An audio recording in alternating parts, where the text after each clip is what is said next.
আসসালামু আলাইকুম এভরিওয়ান, আশা করি আপনারা সবাই ভালো আছেন। আমি আবারও চলে আসছি বেনি টিভি থেকে নয়ন আহমেদ। আজকে প্রশ্ন করব একজন র্যান্ডম মানুষকে, বাংলাদেশের বেকার মানুষকে নিয়ে।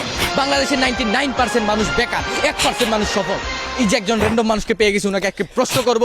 এক্সকিউজ মি ভাই, Yes, definitely. আপনাকে কিছু প্রশ্ন করতে পারি?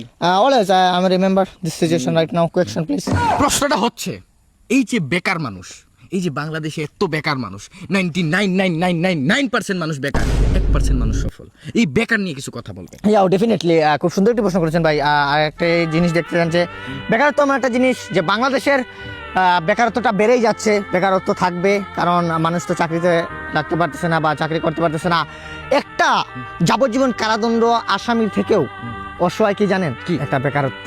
দেখছেন, একটা ডিপ কথা বলছে। এটা একটা ডিপ কথা ভাইয়া, আপনার কথা আমি সন্তুষ্ট। এই যে বেকার, বলেন। আলহামদুলিল্লাহ, আজকে আমি অনেক সফল। আপনি যেই ব্রিজে আছেন এই ব্রিজটা আমি দিছি। একজন সফল ব্যক্তি পারে একটা গ্রামকে শহর করতে। আরও একটি দিক বলতে চাই, আমাকে সচরাচর পাওয়া যায় না। আমি সবসময় বাইরে থাকি, ইউরোপ কান্ট্রি থেকে কালকে আসছি। আমি আসলে আমার ব্যবসা নিয়ে আমি ব্যস্ত থাকি সব সময়। এই যে একটা ছেলে, এই যে বেকার। আপনি বেকার? বেকার তো স্বাভাবিক, দেখে বোঝা যায় না যে টুকাইয়ের মতো লাগতেছে। এই যে মাথার চুল নাই, চুল কাটতে পারে না, ডুলাই করে দিচ্ছে। বেকার 2 রুপি বেলেট সাসামে। কারণ কি? বেকার। ওই যে চুল কাটার টাকাটা নাই, ওই টাকাটা নাই, বেকারত্ব। আজকে আমি বিরিচাই যে রাস্তা আমার এলাকার আমি দিছি। আপনি এগুলো শুনে ভাবতেছেন যে আমি ফাপড় দিয়েছি। আরে না, আজকে থেকে আমি 2025 আজকে 2015 থেকে আমি প্রফিট করতে আজকে এই জায়গায় আপনাকে আমি কিনতে পারবো।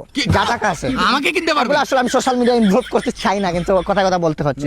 আসলে আমাকে পাওয়া যায় না সচরাচর। আপনি ভাগ্য ভালো, আমাকে পাইছেন। যে ইউরোপ থেকে আমি আজকে সন্ধ্যাবেলা ল্যান্ড করছি আর কি।